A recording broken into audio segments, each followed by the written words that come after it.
सन 1990 पहाड़ियों के बीच में एक कॉलेज था। उसमें हॉस्टल भी था। आज बहुत सारे लोग इस कॉलेज से पढ़ाई पूरी करके आपस में एक दूसरे को अलविदा कह रहे थे। उन्हीं में से दो दोस्त हैं, शिवा और आदित्य। उन दोनों में बहुत अच्छी दोस्ती थी। दोनों साथ में एक दिन ही कॉलेज में आए थे और आज दोनों अलविदा हो रहे थे।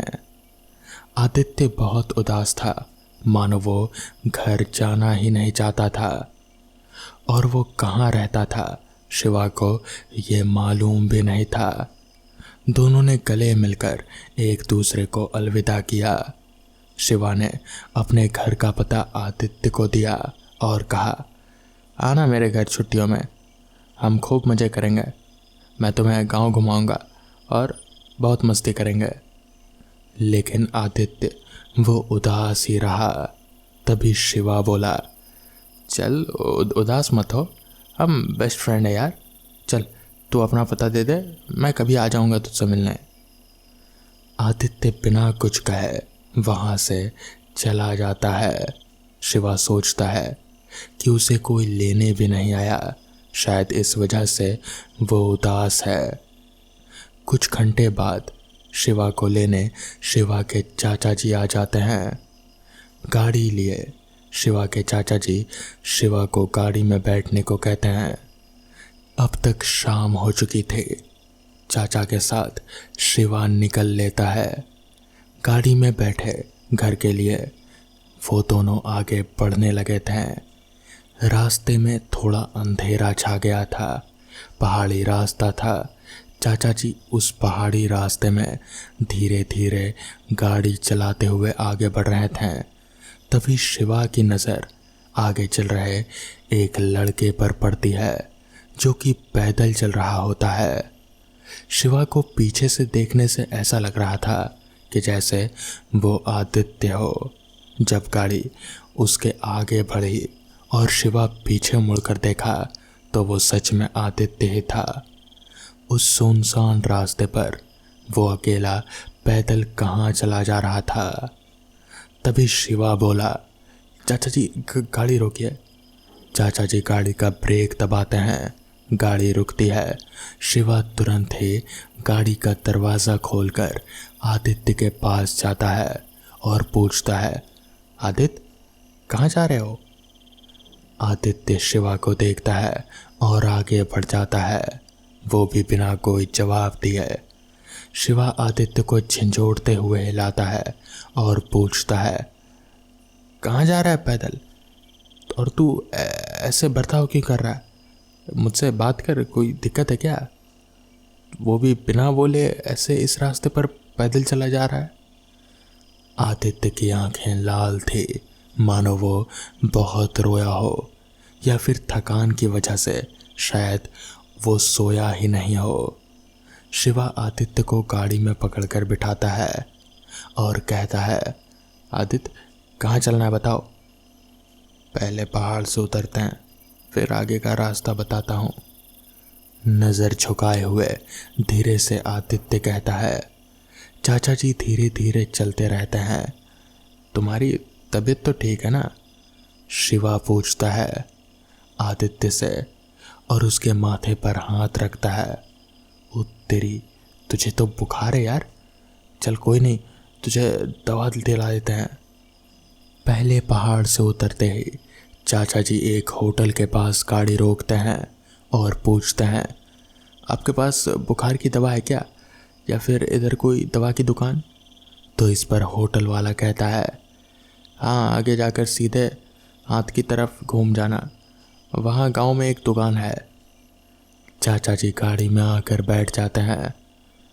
आगे राइट साइड में एक गांव है, वहाँ दवा की दुकान है शायद, चलो वहीं चलते हैं।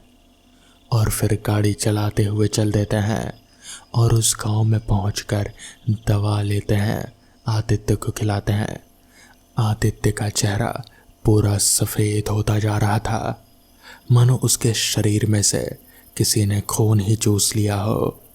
चाचा जी गाड़ी स्टार्ट करते रहते हैं और फिर उतर कर देखते हैं कि गाड़ी की टायर पंचर हो चुकी है। अरे यार, क्या हुआ चाचा जी?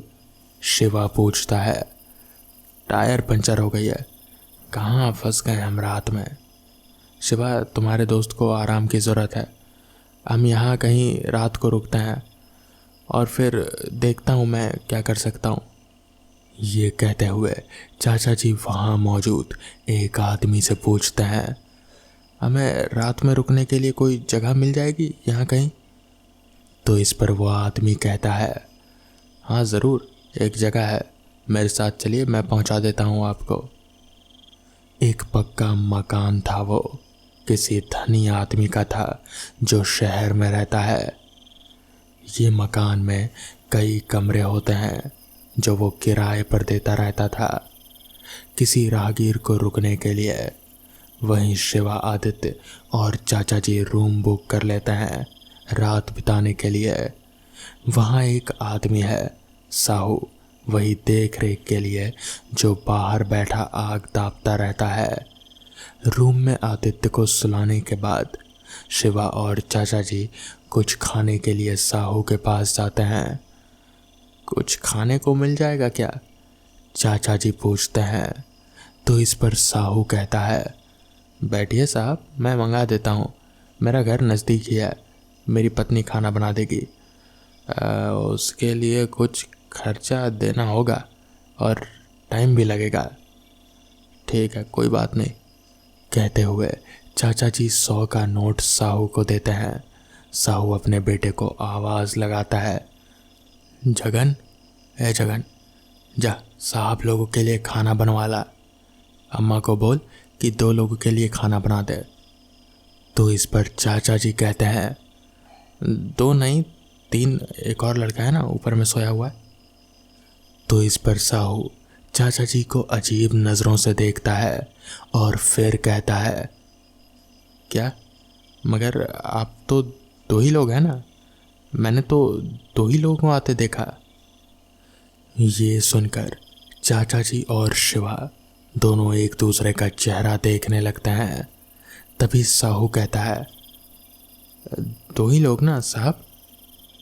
तो इस पर चाचा जी साहू से कहते हैं, पर हम 3 लोग आए यहाँ पर, वो एक बीमार सा लड़का था ना जिसको, उसी के लिए तो हमने यहाँ कमरा लिया, वो कमरे में आराम कर रहा है। तो इस पर साहू अपनी जगह से उठा और फिर घर के अंदर कमरे की ओर बढ़ने लगा।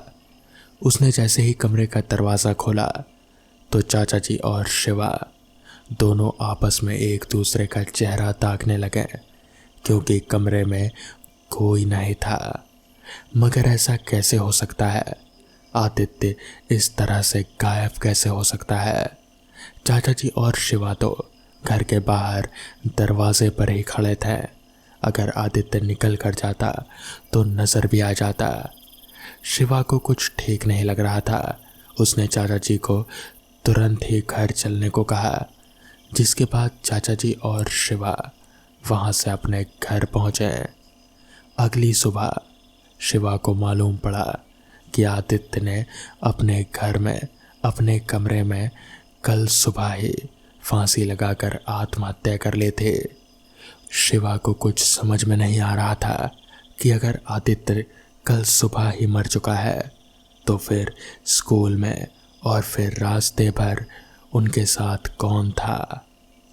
तभी शिवा को समझ में आया कि शिवा को स्कूल में सब लोग अजीब नज़रों से क्यों घूर रहे थे, क्योंकि आदित्य उसके अलावा किसी और को नज़र ही नहीं आ रहा था।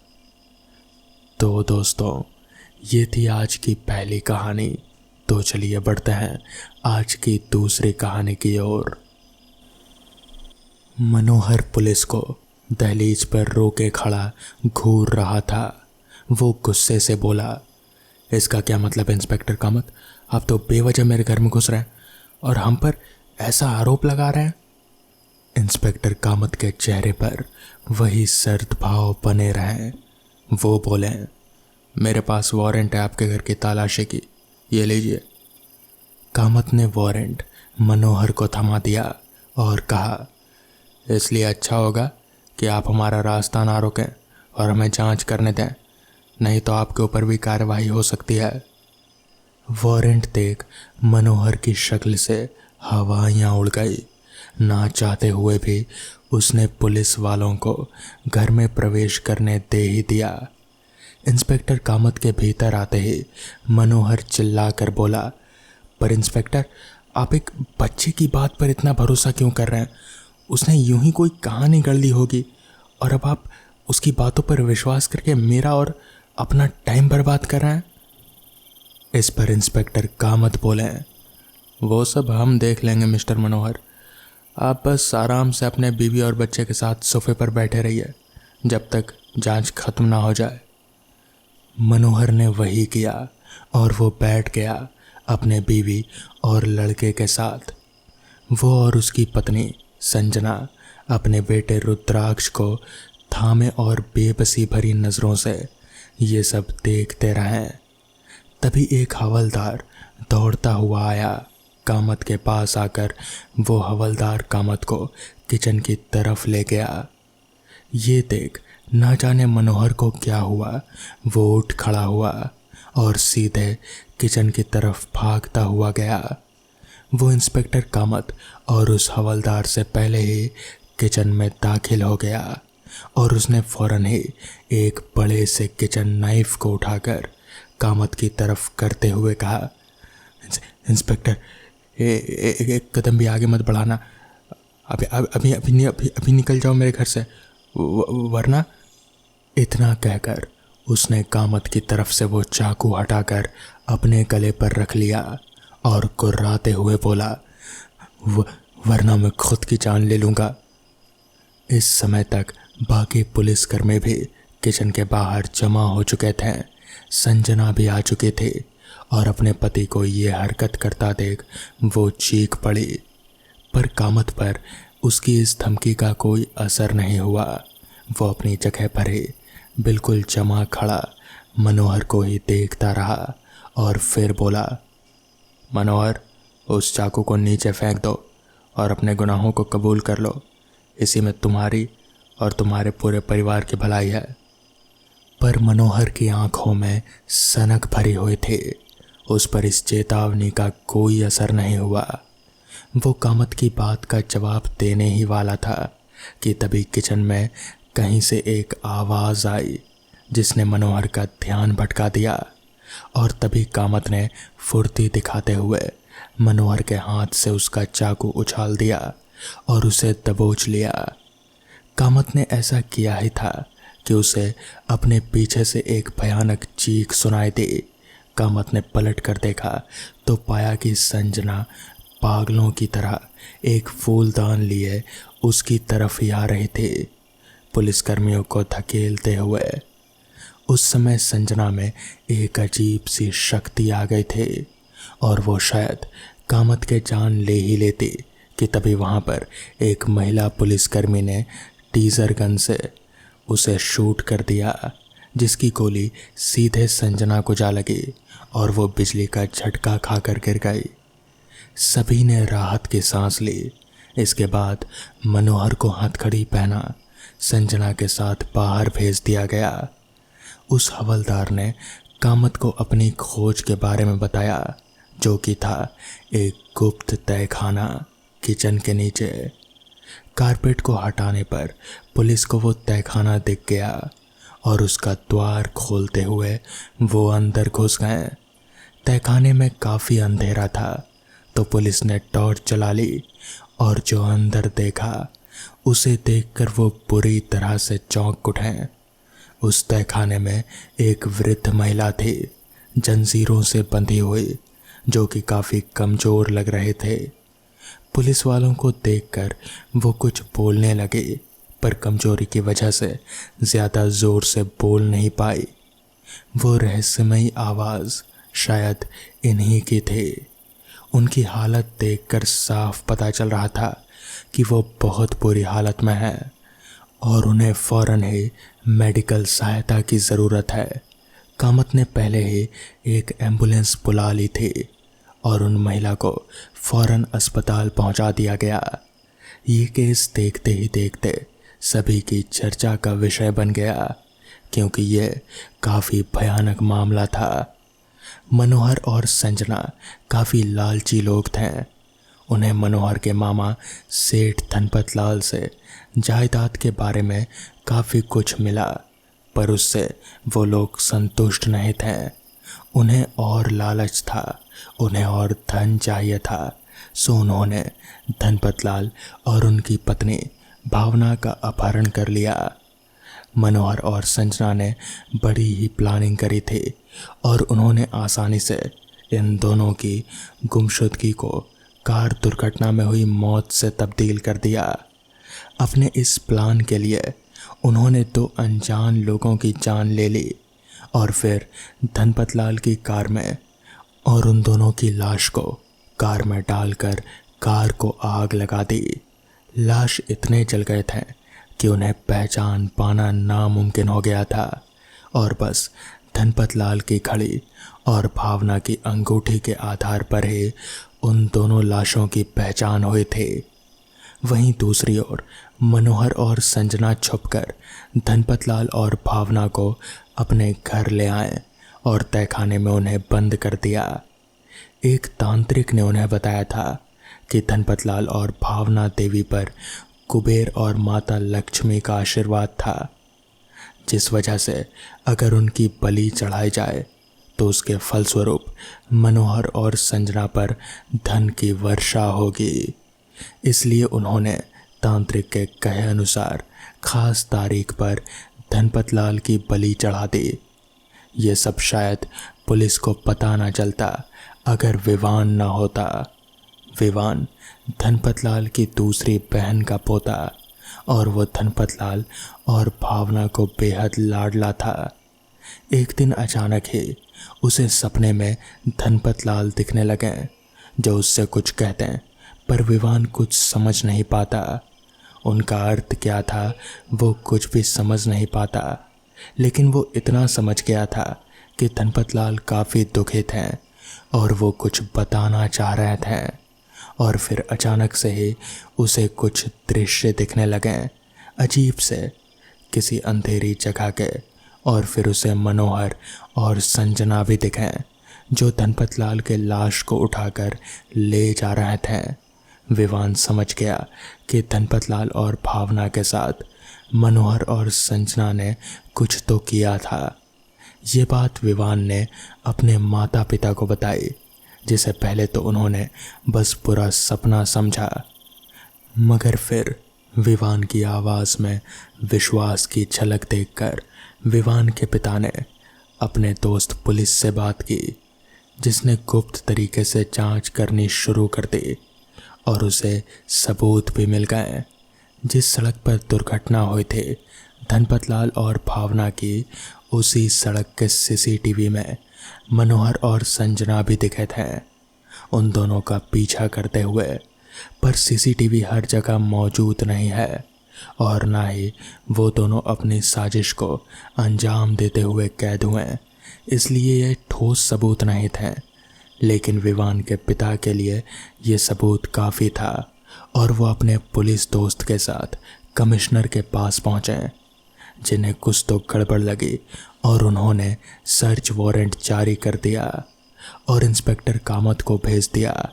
इस काम के साथ इंस्पेक्टर कामत ने भावना देवी को तहखाने से सुरक्षित बचा लिया था, इससे पहले कि मनोहर और संजना उसकी बलि दे पाते हैं। अच्छे से इलाज मिलने के बाद भावना देवी दोबारा स्वस्थ हो गई और उन्होंने पुलिस को मनोहर और संजना की सारी करतूत बता दी, जिस कारण उन दोनों को जेल हुई। तो दोस्तों, ये थी आज की कहानियाँ। अगर आपको ये कहानियाँ पसंद आई हों तो वीडियो को लाइक और चैनल को सब्सक्राइब करना ना भूलें। तो मैं आपका दोस्त आर्यन जल्द ही मिलूँगा आपसे ऐसी ही नई कहानियों के साथ। तब तक के लिए अपना ख्याल रखें।